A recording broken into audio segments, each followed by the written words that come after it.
Hi everyone, welcome to Virtual Open House. Who would have thought that this is how we would be doing open house, right? But it's so nice to be able to interact with you all and to be able to work with you this year as we make our way through this uncharted territory. You know, this is very new for all of us, and so far I just really appreciate all of your patience and your understanding and your communication. It's been really great, so I appreciate that. My name is Taylor Monsen. I teach English language arts here on the Wildcats team. And just in case you need it, here's my email. I've written it above me, monsent@nashua.edu. Please be aware of the way that my last name is spelt. It's not spelt in the typical way that Monsen is spelt as a last name. MONSENT@nashua.edu. If you ever forget it, it's on my Google Classroom. It's on all of our emails that we send out as a team. It's also on my English website that I have that's been linked. The kids basically are inundated with ways to contact me. So if you ever need to contact me, this is the best email to get to. It is the one that I check the most often. We do have an NSD account. However, character flaw, I'll admit to it. I very rarely check my NSD account for emails.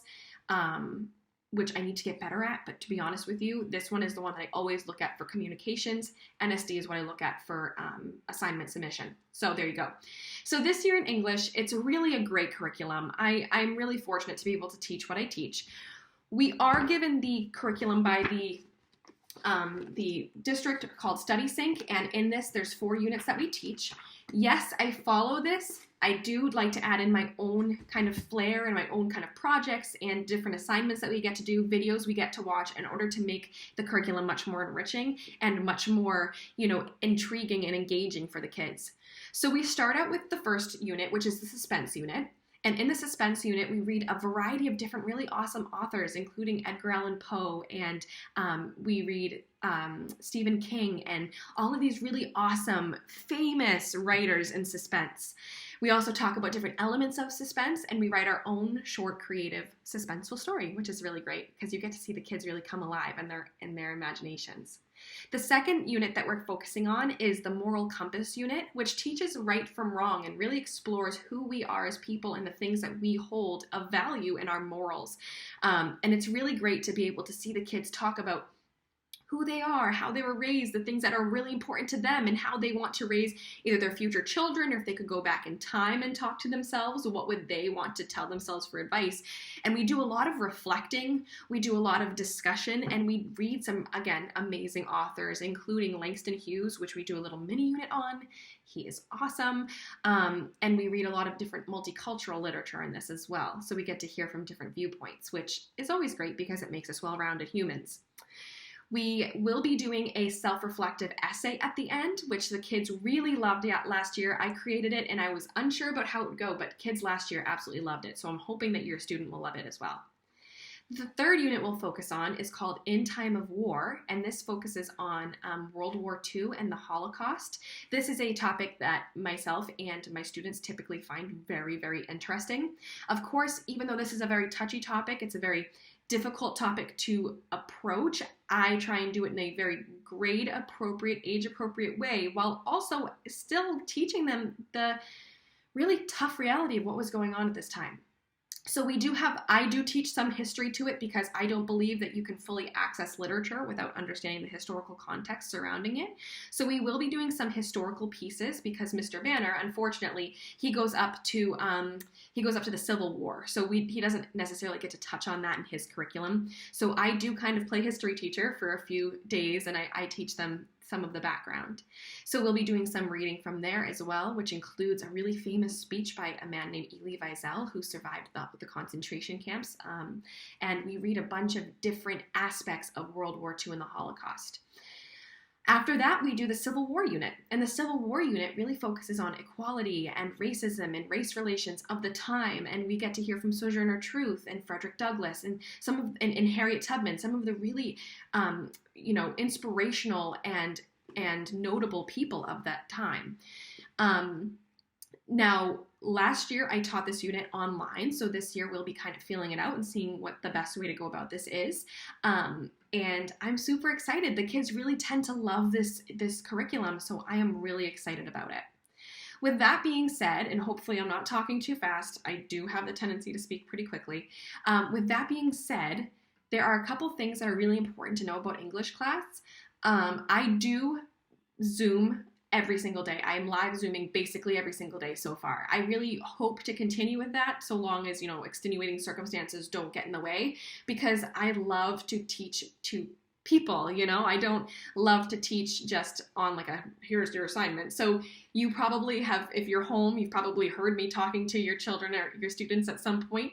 But yeah, I just really enjoy talking with the kids. So you're going to see my face a lot on your computer screens at home, I'm sure.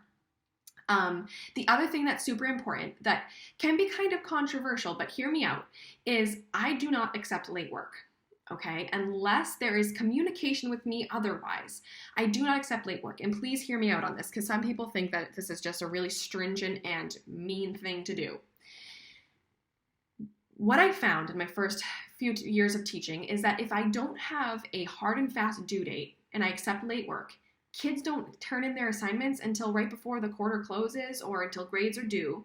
And it's unfair to me, because I'm having to play catch up with all these assignments, but more importantly, it's unfair to the students because they're doing an assignment that was due in September in November. And it's like, it's not creating that meaning.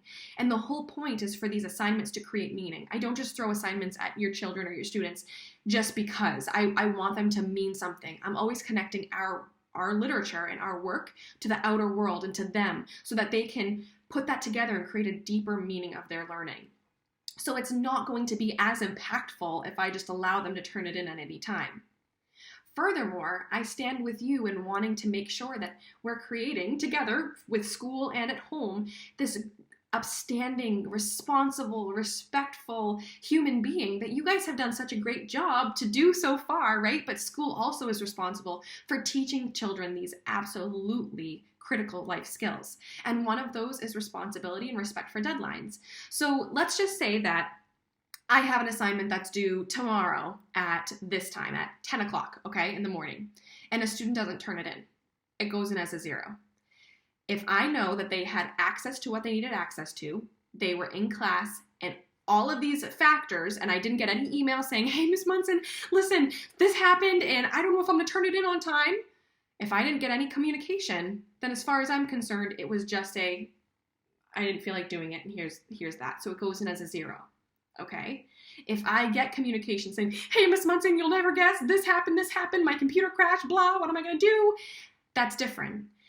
The other thing that I always say, and this actually does hold up in IEPs, which are individualized education plans that some of your students may have, 504s for extra time. Students always get extra time, and here's how. Even if you're not on an IEP or a 504, they always get extra time because I tell my students, as long as you turn in something to me, even if it's just your name on a paper with the heading, like the heading and the title, if you just hand in something to me by the due date, I'll grade it, put it in Aspen, and they have about, usually I give depending on the assignment, 3 to 4 days for them to fix anything that needs to happen in the assignment. So even if it's literally doing the assignment because they only put their name, as long as they hand it in to me by their new deadline, they will get full points. I don't dock points. I believe in second chances, 1,000,000% I believe in second chances. But the whole point is show me your effort, that you're at least putting your name on it. At least you're thinking about doing the assignment. And I'll do my side and I'll grade it and then I'll give it back to you. And as long as you give me effort again with actually doing the assignment, you will get a good grade. So I try to make it virtually impossible to fail my class unless your child or your student simply does not do the work. Okay, I am a huge believer in making children feel successful and making children feel like they can do it. I'm not one of those teachers who tries to be like, no, you didn't hand it in 0 all across the board. Please hear me when I say I just am doing this to try and teach them that giving effort on their side is so important and is going to make a huge difference in how people are willing to work with you. And so all I'm asking of your child and your student is just to show me some effort and I can work with that. If they give me nothing, what am I supposed to do? So again, it's not to be, punitive. It's not to make them feel like, no, you have an F, because those are such ugly letters to see in the computer. I totally get that. But the important thing is that they're learning that it's really imperative that they give forth their best effort at any given time. And our best looks different depending on day to day, hour to hour, minute to minute. But as long as they're giving me what they can at that moment, even if it's just their name on a paper, I'll say, okay, I see you. It's okay. Here, maybe you have a 1 out of 4 on this, but I'm going to give it back to you. You have until Friday to hand it in to me, and then they get full points. No points docked for the resubmission, but there will be points docked if it's not submitted. I hope that makes sense. Please, like I said, if you have any questions, let me know. Monsen@nashua.edu. And, you know, I just am so happy to be working with your kids. I'm so happy to be working virtually for right now. At least this looks a little bit different than the spring, where I can actually see their faces, most of them, and I can hear their voices, and I can see them typing to me. That's so exciting, because before it was just like me posting on Google Classroom, and that was it.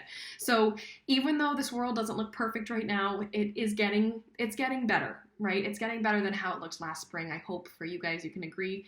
And yeah, I'm just so happy to be doing this right now. And I'm so happy to get to know you guys. I'm so happy to get to know your children and your students. And if you ever need anything at all, any kind of help or any concerns, questions, even just a check-in, please email me.